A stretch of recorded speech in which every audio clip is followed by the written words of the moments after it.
Hello guys, ఈరోజు మనం cheese kunafa ఎలా ప్రిపేర్ చేసుకోవాలో ఈ వీడియోలో చూసేద్దాం. రోస్టెడ్ సేమియా అనేది నేను ఆన్లైన్ నుంచి ఆర్డర్ పెట్టుకున్నాను. రోస్టెడ్ సేమియా కలర్ మాత్రం సూపర్ ఉందండి. మనం రోస్ట్ చేస్తే ఇలా ఇంత మంచి కలర్ కూడా రాదు. సో ఇప్పుడు ఈ సేమియాని మనం స్మాష్ చేసుకోవాలి. నెక్స్ట్ బటర్ వేస్తున్నానండి. నేను ఒక 2 స్పూన్స్ బటర్ యూస్ చేస్తున్నాను. మీకు ఒకవేళ బటర్ ఎక్కువ వేసుకోవాలనుకుంటే వేసుకోవచ్చు.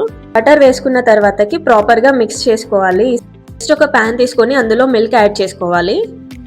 మిల్క్ యాడ్ చేసుకున్న తర్వాతకి ఆ మిల్క్ అనేవి కొద్దిగా వేడవ్వాలండి. వేడైన తర్వాతకి అందులో మిల్క్ పౌడర్ని నేను యాడ్ చేసుకుంటున్నాను. 10 రూపీస్ది మిల్క్ పౌడర్ తీసుకున్నా, అదొక్కటి వేసుకుంటున్నాను కంప్లీట్గా.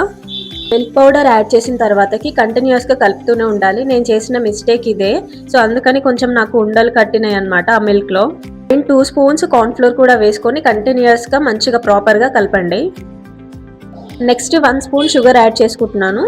మీకు స్వీట్ ఎక్కువ కావాలి అనుకుంటే 2 స్పూన్స్ షుగర్ యాడ్ చేసుకోవచ్చు.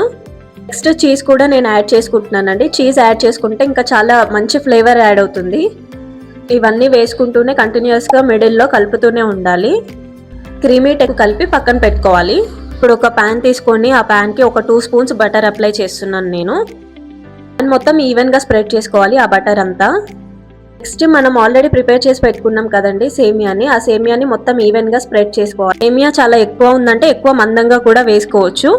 సో ఇలా ఈవెన్గా స్ప్రెడ్ చేసుకున్న తర్వాతకి ఈ సేమియా మీద మనం ఇందాక ప్రిపేర్ చేసి పెట్టుకున్నాం కదండి, ఈ క్రీమ్ని కూడా ఈవెన్గా స్ప్రెడ్ చేసుకోవాలి సేమియా మీద. ఈ క్రీమ్ పైన మళ్ళీ చీజ్ని యాడ్ చేసుకోవచ్చు, బట్ నేను యాడ్ చేయలేదు. ఎందుకంటే ఆల్రెడీ నేను క్రీమ్ ప్రిపేర్ చేసేటప్పుడు అందులో చీజ్ యాడ్ చేశాను, అది సరిపోతుందని.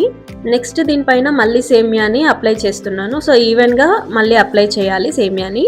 స్ప్రెడ్ చేసుకున్న తర్వాతకి ఇప్పుడు ఒక పెనం తీసుకొని దాన్ని ప్రీహీట్ చేసుకోవాలి. హీట్ అయిన తర్వాతకి సేమియా ప్యాన్ని ఈ పెనం మీద పెట్టుకోవాలి.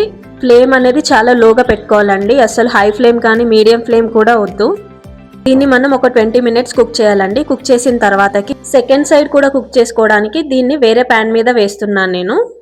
ఇలా వేరే ప్యాన్ లోకి షిఫ్ట్ చేసుకున్న తర్వాతకి ఇంకో సైడ్ ఇప్పుడు మనం డైరెక్ట్ గా ఇలా కుక్ చేసుకుంటే సరిపోతుంది.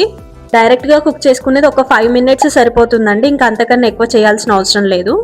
కునాఫాని వేరే ప్లేట్ లోకి తీసుకున్న తర్వాతకి డ్రై ఫ్రూట్స్ తో డెకరేట్ చేసుకోవాలి. నెక్స్ట్ షుగర్ వాటర్ ని తీసుకుంటున్నాను. సో కొన్ని వాటర్లో 1 స్పూన్ షుగర్ వేస్తాం. షుగర్ అంతా మెల్ట్ అయిన తర్వాత కునాఫా మీద ఆ షుగర్ వాటర్ని మనం ఇక్కడ అప్లై చేసుకోవాలి.